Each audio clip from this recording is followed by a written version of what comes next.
This week's parashat Hayeh Sarah. So I just read this year's ma'amar from the Shvilei Pinchas, Pinchas Friedman, the Belzer was Kolel, and it was so awesome. It was just ishtabach shem. I couldn't wait till next year to record it. We had to send it out there. So I know I already sent out 2 other Divrei Torah, but we have a bonus Divrei Torah right now from this year's ma'amar of the Shvilei Pinchas, because he writes an idea which I think is so sweet. And actually very, very, very, very cool, as well as he said, it's a question that plagued him, he said, for a very long time. And truthfully, it's an idea that emotionally bothered me as well. So let's get into the parasha, let's get into his hidush, because I think it's pretty enjoyable. Okay, so says our parasha, the start of the parasha, Sarah Imenu dies. We know according to Chazal, according to Rashi, the smichut of last week's parasha to this week's parasha, the juxtaposition. Why did Sarah Imenu die? Because of the Akedah. The Satan came, or we said actually a couple of years ago, we had a couple of different versions of how she found out, but she finds out that Yitzhak was either slaughtered and she was lied to by the Satan, or she was tricked, or it was just the pain of the suffering of this world. Whatever it is, Sarah Imenu dies, and it's somehow connected to the Akedah and thinking that Yitzhak was supposed to be slaughtered. And then afterwards, Avraham, finds the burial plot in our parasha, and then he realizes that, he's getting older. Says the pasuk, V'Avraham zaken, Baba Yamim, he's getting older. V'Hashem berachat et Avraham bakol. And Hashem blessed him with everything. We spoke in the past, the ideas of the word kol. Kol is gematria 50, it's that Sharnun. He blesses him with everything, Olam Haba, heaven, all the good stuff. He's going to die at a nice, good old age. Other ideas of bakol, the other famous of our Torah, is that bakol symbolizes a daughter. He had a daughter named Bakol. But Rashi gives another interpretation. He writes, Bakol ole begematria ben. Another approach of Chazal, Bakol is the same gematria as the word ben. And now that we're about to deal with the marriage and going to find a wife, he's going to send Eliezer to Haran to bring from his family back a wife for Yitzhak. So Bakol is a hint to a ben, to a son. He has to marry him off. Okay, so that is the idea of Bakol. It's time to marry off Yitzhak. Now the Shvilei Pinchas asks, he goes, I don't understand. We know that Avram has a son. We know that Avram's son was almost slaughtered in Akedah Yitzchak. What are you talking about? Oh, now we realize Bakol Gematria Ben. We're going to hint to a son right now. What are we hinting to Ben right now? It's so obvious that he has a son. What in the world is going on right now? What's the hidush? If he has to marry him off, he has to marry him off. We don't need a hint to a Ben right now. So what's actually going on right here? Okay.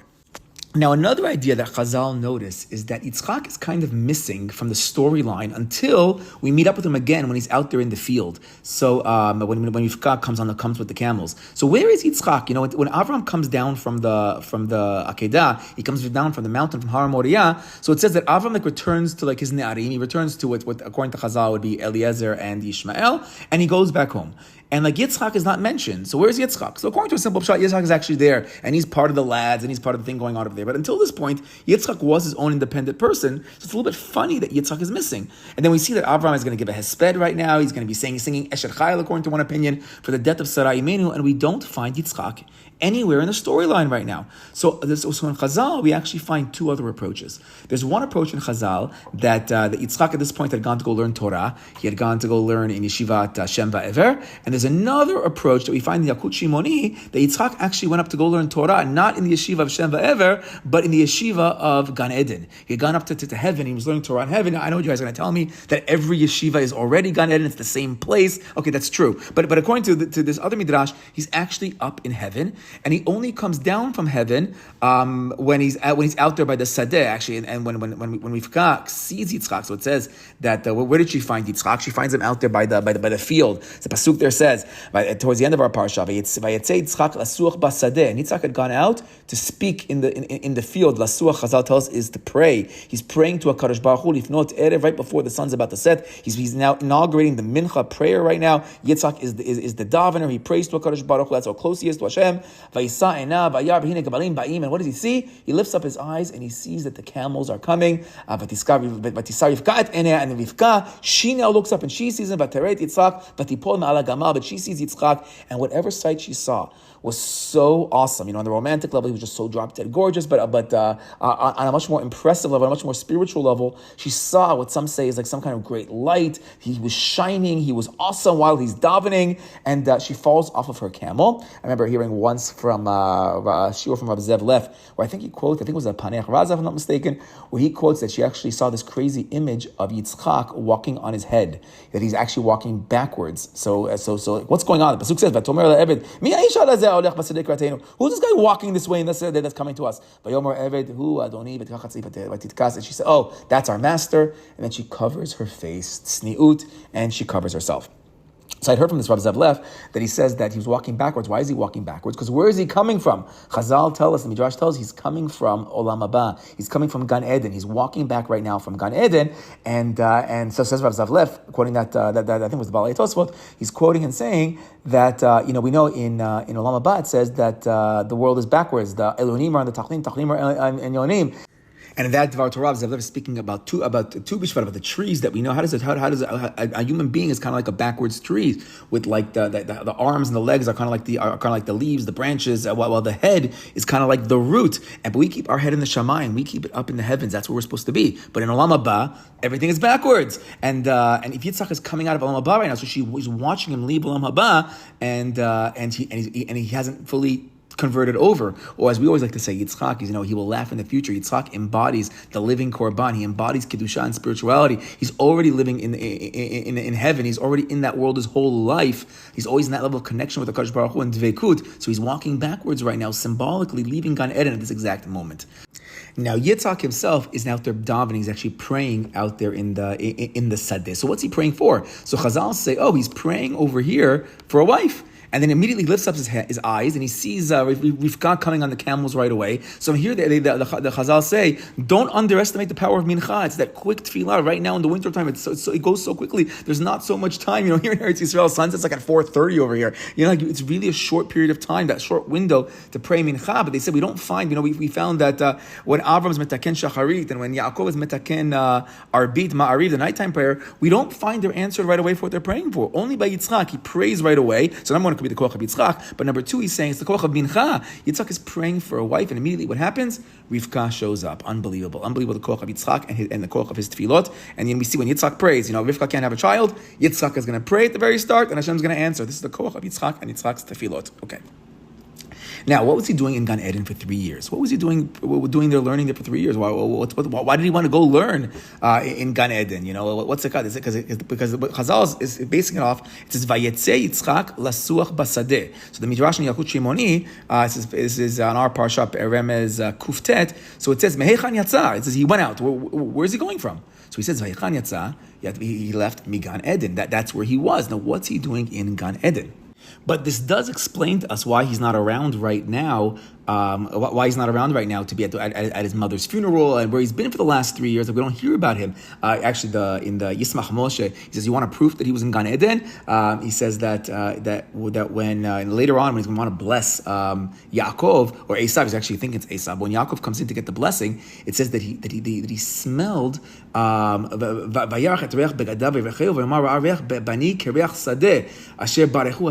He says that the smell on my son is like the sadeh of Hashem, which Chazal tell us means, what does it mean? Rashi explains, he smelt the reich of Gan Eden. So ask the Yismach Moshe, how does Yitzhak know what Gan Eden smells like? So he says, you know why? Because he was there. He spent 3 years in the yeshiva in Gan Eden. He knows exactly what the Garden of Eden smells like.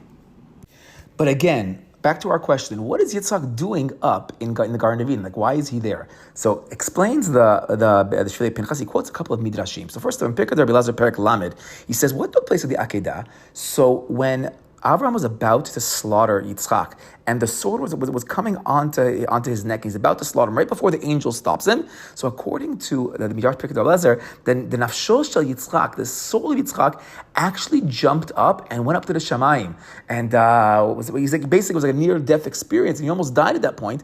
But then he heard the voice of Hashem coming mibein hakeruvim, sheishmiya kolo mibein hakeruvim ve'amar lo al tishlach yadecha. Then he heard that Avram being heard from the malach, don't kill your son. So then what happened? Nafsho chazra legufo. The soul of Yitzhak came back into his body. V'kam v'amad Yitzhak al raglav. And Yitzhak stood up and he said, "Vayda Yitzhak shekach hametim atidim lehayot." And at that moment he felt what Tchiyat hametim was like. And he says, "Upatach ve'amar baruch atah Hashem b'Hayeh hametim." We know that the second bracha in the Shmona Esrei corresponds to Yitzhak. The first one is Magen Avraham, corresponds to Avraham. Second one to Yitzhak, third one to Yaakov. So the second one corresponds to Yitzhak. That's why it's B'Hayeh hametim, because at the Akedah, Yitzhak actually feels this resurrection. He feels what it was like to go up to Gan Eden and to come right down, because the soul went up there for this 1 second. But says the Says the Shvilei Pinchas, he says in the Midrash Sechel Tov on Bereshit Kaf Bet. So over there it adds a little bit. It says almost the exact same words as ours, but it adds a little bit more. And says the Midrash over there. Rabbi Yehuda Omer, says Rabbi Yehuda, Kevan shegia chelet tzavaro, when the sword on his neck, parcha nishmato began Eden. V'ra'a nishmat Sarah imo shekvar meta. Why? What happened? He got up there to the heaven, and he got up to Gan Eden, and he saw the soul of his mother Sarah imenu, because she had already died. And the Midrash goes on because it says the Samech Mem, because the Satan had tricked her and told her that your son was already killed. And but then when he heard the Kruvim saying, when he heard God Mibena Kruvim and Kodesh Baruch Hu saying, "Don't kill your son," then the soul came back down below, and the rest of our Midrash, this is Baruch Hashem, Baruch Hashem Hayeh Metim. But what do we see from over here? We see from over here that Yitzhak for 1 second saw his mother. He saw that his mother had died. He understood, and he saw her in the Garden of Eden. He saw her in Gan Eden, and he was there for a couple of seconds. Now, I know for me, whenever I read this chazal that connects the Akedah to the death of Sarah Imenu, meaning, because according to the simple pshat of the Torah, time could have gone by in between. There is even one Midrash Rabbah that Yitzhak makes it back to Sarah Imenu, and she dies after he tells her what happened. So there's ideas that Yitzhak does get to see his mother again, even in the Midrashim. But this connection of Sarah dying, kind of because of the Akedah. Now, we know Yitzhak's not telling him, he didn't even know about it according to the main Midrashim that are normally quoted, and it's all the work of the Satan according to most of these Midrashim. But always, it makes it difficult. We even said in the past that when Avram wants to cry, livkota, the letter is small in crying because he has to hold back a little bit of his tears because he doesn't want to question HaKadosh Baruch Hu. It's so difficult, that this great mitzvah, this great height, the hardest test of Avraham, and Sarah Imenu dies. So this midrash over here, where Yitzchak goes up to the Shamayim and sees her for a second, and she probably sees him for a second as well, it's a little bit touching, it's a little bit sweet, and then now the Shvilei Pinchas says, you know what probably happened? At this point, Sarah Imenu sees her son, and she's so happy to see him for a second because she's with him. On the other hand, she doesn't want her son to die young. She doesn't want her son to never get married. We know that Sarah Imenu is one of the biggest teachers. Rashi tells us that Avram was converting the men, and Sarah was Megayer Tanashim. She was the one that would inspire the women. So of course she wanted her son to have that full life and children and the future of the Jewish people. But for that 1 second to see her son in the Shamayim must have been awesome. It must have been so great for Sarah Imenu. But then Yitzchak has to go down. She tells him, "Listen, Hashem is calling you down. You got to go down, my son. You have a much bigger job to do right now. You got to go change the world." But then what happens? Yitzchak goes down. And if you do a little bit of math, so based on Chazal, Yitzchak, after the Akedah, was 37 years old, and he's going to be 40 years old when he marries Rivka. So we see there's a 3-year difference between the Akedah, according to the Midrashim, at least according to the Midrash talk, and then when he actually marries Rivka 3 years later. So why do we have that 3-year break? So one approach we find in Rashi. Now Rashi says he had to wait 3 years because Rivka was still too young. She wasn't a marriageable age just yet. And Rashi over there, big questions about dating and how young and how old everybody was in those days. But Rashi says that he had to wait 3 more years. She wasn't ready. So we have 3 years to wait until that marriage. So if we have 3 years to wait, what's he going to do for those 3 years? So that's why all the commentators are saying, the Midrash are saying, he's going to go learn Torah. Just now the question is, where is he going to go and learn Torah? So says the Shvilei Pinchas, this is now his hidush, and I think it's unbelievable. He says, that's why he went back up to Gan Eden. He went back up to Gan Eden because he says, okay, I have time. I have time now to wait, and I have to grow. But what better place to be than with my mother?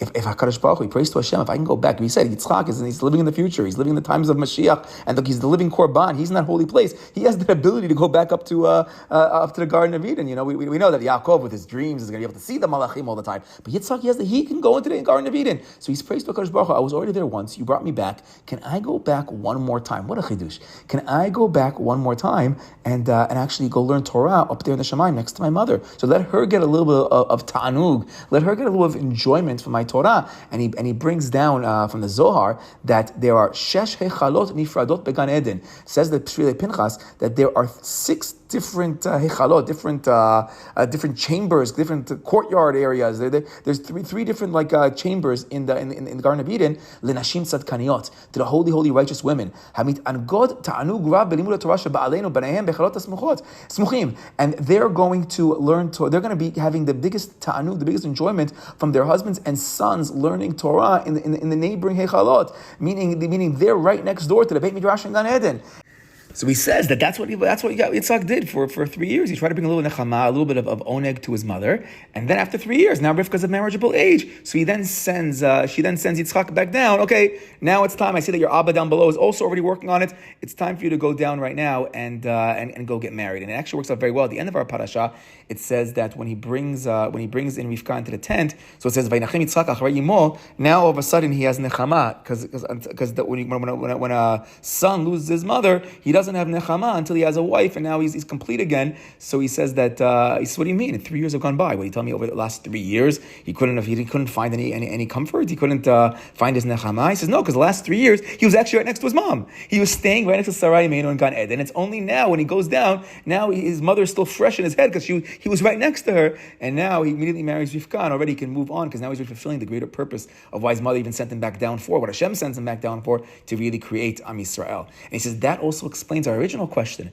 What do you mean? What's this gematria, this hint that Bakol means Ben? Of course he has a Ben. The other ones make more sense. That Avram has a daughter, that Avram has everything, the Olam Haba, Gan Eden. What do you mean Ben right now? Even interesting, if Bakol does refer to the 50, to the Gan Eden, it's also a cute hint right now. But why does it say Ben right now? Because the hint was that Avram had lost his son. He'd lost his son, according to the Midrash, when the Neshama jumped out of the body in the beginning, and then we had our first Tchiyat HaMetim. And now it looks like when Yitzhak comes back down, we have our second Tchiyat HaMetim. Okay. Says the Shvilei Pinchas just a little bit more. It says, okay, we find ourselves, Yitzhak is praying in the field, lifnot erev. Now we know according to some of the simple interpretations that where did Yitzhak go? Rashi brings down, he had gone down to Be'er Lachai Ro'i. He had gone down to the place where Hagar had been, because that's where the angel had appeared to Hagar, and he went to pray in a place where angels were, or he went to go bring Hagar back to remarry Avraham, as Avram is busy trying to find a wife for his son. His son is busy trying to find a new wife or an old wife for Avraham. But according to another interpretation, where is the sadeh? Where is this field that Yitzhak is praying in? So, according to Chazal, the Sadeh might also be a reference to the Beit HaMikdash, to Yerushalayim, to Har Moriah, because the Gemara tells us that our Avot each had different names for the Beit HaMikdash. Avraham called it a Har, he called it a mountain. Yitzchak called it a Sadeh, he called it a field. And Yaakov is going to be the winning name, he's going to call it a Bait, okay? And that's why also the three Batei HaMikdash are going to correspond to each of the three Avot. Abraham's going to be the first temple, it's going to be destroyed. The second temple, going to be destroyed. But ultimately, the Bait Shlishi, that corresponds to Yaakov. That house is always going to make it Be'ezrat Hashem. But he says that, okay, so Yitzhak is going to pray in the Sadeh. The Sadeh, meaning Chazal tells us Sadeh is how he references to Yerushalayim. So where is Yitzhak right now? He's praying right now in Yerushalayim. He's praying in Har Moriah. He's back to the spot where the Akedah was. We spoke before the other idea. He went to go where the angels were. Well, you know where else there were angels? At the Akedah, Har Moriah, where the angels were crying onto his eyes, where he went up to Gan Eden the first time. So he went back over there to pray. Also, that might be the gateway. That's the gateway up to heaven. I was thinking right now, it makes a lot of sense because what's going on over here? This is the spot where he goes up and down. It's Har Moriah. It's the Beit HaMikdash. It's the place where heaven meets earth. So he's coming back to earth right now in that exact same place, and that's where he's praying. And now he looks up, he sees Rivka on the Gemalim. Rivka then falls down, covers up her face after what she sees. Now, says the Shvilei Pinchas, Yitzhak, we say, is always living in the future. He always sees the future. He's the guy that's going to laugh in the future. Yitzhak, the non-Jews, Yishmael is Metzachek right now. Yitzhak is Yitzhak in the future. But he says that so one thing he's doing is praying for a wife, praying for a zivug, which is very good because we know that the Beit HaMikdash is the place to get to that closest connection to HaKadosh Baruch Hu. The kruvim that we already mentioned is supposed to be that image of our marriage to HaKadosh Baruch Hu, the male and the female of us connecting to Hashem. So here's a great place to pray for his own shidduch down below. But says the Shvilei Pinchas, he's also praying for Yerushalayim. Because Yitzchak knows that he corresponds to the second Beit HaMikdash. And the second Beit HaMikdash is going to be destroyed by a great-great-grandson of his son, Esav. Rome comes from Esav. So he knows that one of his sons, Esav, is going to destroy the Beit HaMikdash. And his other son, the twin, Yaakov, is going to build the third Beit HaMikdash that's not going to be destroyed. But Yitzchak knows it's going to be destroyed based on his son, Esav. And he quotes a pasuk. The pasuk says that so said God, Ki amar Hashem tzevakot, Tzion tzadech techaresh. But there's a pasuk that's a prophecy that the Beit HaMikdash is going to be plowed over. And when it's plowed over, what's left behind? The sadeh. It's going to be this field that's plowed over. You know the famous image of Rabbi Akiva. He himself is doing a Yitzhak. He always doing a mitzachek. He's actually going to be laughing when he sees the fields, all the Beit HaMikdash plowed over, because he lives in the future. But again, Yitzhak is that laughter as well. But the idea of the sadeh, the field, is the Beit HaMikdash after the destruction. And Yitzhak is there, davening and praying, let's not make it so bad. Hashem, HaKadosh Baruch Hu, it's lifnot erev, it's the sun's about to set. Life is getting very, very, very difficult. And he's praying for what's going to be for the Jewish people. He's praying because there's going to be a lot of hardship. Says the Shvilei Pinchas, learning a little bit Hasidic right now. He says, but then he lifts up his eyes and he sees Vayar behine gemalim ba'im. He sees gemalim. What is gemalim? So says the Sefer Ohev Yisrael, he says, Gemalim, ra'ah ha'gemul ha'tov she'itzmach mizeh lezer Yisrael atid lavo. He saw that in the end of the day, there's going to be a good gemul, there's going to be a good outcome that's going to come out from all of this. Avur godel v'rabot ha'tzarot v'yisorim shekiblu ha'atzmam, all the pain and difficulty of the field, of the Beit HaMikdash being plowed over, of the tzarot and yisorim of the galut, v'savlu v'et galut, all the plains of the exile, it's going to be terrible. And that's what Yitzhak was davening for right now. He saw the sadeh, meaning he saw the land without the Beit HaMikdash. He saw that it was destroyed. And he's praying, and then he saw the gemalim, the gemul. It's gonna be okay. And if all that difficulty, we're still going to step it up, and we're going to daven, and we're going to pray, and we're going to learn Torah, and we're going to do mitzvot, we're going to have a gemul tov. It's going to be okay. And then at that point, he gets like a little bit of a nechama, and that's why he says v'hine gemalim ba'im. He says the word ba'im is also hinted, because ba'im is Bavel, Edom, Yavan, and Madai, meaning it's all four exiles. He sees the exiles are going to come and they're going to go, but ultimately the gemalim, it's going to be a gemul tov, gemul chasadim. It's going to be good from us. It's going to be a good ending. It's going to come out of that. Okay, but Rivka does something different. Rivka nafla me'al hagamal. Rivka, she falls down, but tipol me'al hagamal. Rivka falls. She's like, oh my God, I see what you're saying. I see it's going to be difficult, and I see that in the end, it's going to be good. But she falls off the gemalim because she says, I don't want that. I don't want the good from the pain. You know, we mentioned the idea, according to the Midrash, that Yitzhak was the one that actually told Sarah what happened, and then she still died. The idea was that Sarah died from the pain of the suffering of the tests that we have in life, that it's going to be so difficult, even though Yitzhak makes it out, and even sees her according to that's a Breshit Rabbah. Even according to that version, you know, she died from the pain and suffering in life. So here we have the exact thing, same thing. You know, we have, like, I guess maybe we can say, we have like the Avraham and the Yitzhak, the masculine, the Abba approach, where you keep pushing through, even in the hardships, even at difficult times, and you say, okay, and then it'll be much better. And then you have the Ima approach that says, no, what about all that pain? I don't want my kid to have that kind of pain. I don't want that kind of suffering. And that's why Rivka falls down. And she says, no, I don't want the gamal. I don't want this gemul tov. I'd rather not have the pain and suffering. It is too much. But ultimately, that is the way of HaKadosh Baruch Hu. That is the way things work. So then what does she do? She then covers her face. And covering her face is a symbol that even in the Galut, Hashem's going to hide the Shekhinah. That there will be a Shekhinah. Hashem will be with us. That Hashem's out there with us. You know, she's, but you know, we know our mother, Mama Rachel is going to cry now. Mama Rivka's crying. Everybody, our Imahot are always with us in the pain and the suffering. So too the Shekhinah is with us, but we don't see it so clearly. And that's why she covers up her eyes. She covers up her face, because it's hidden from us.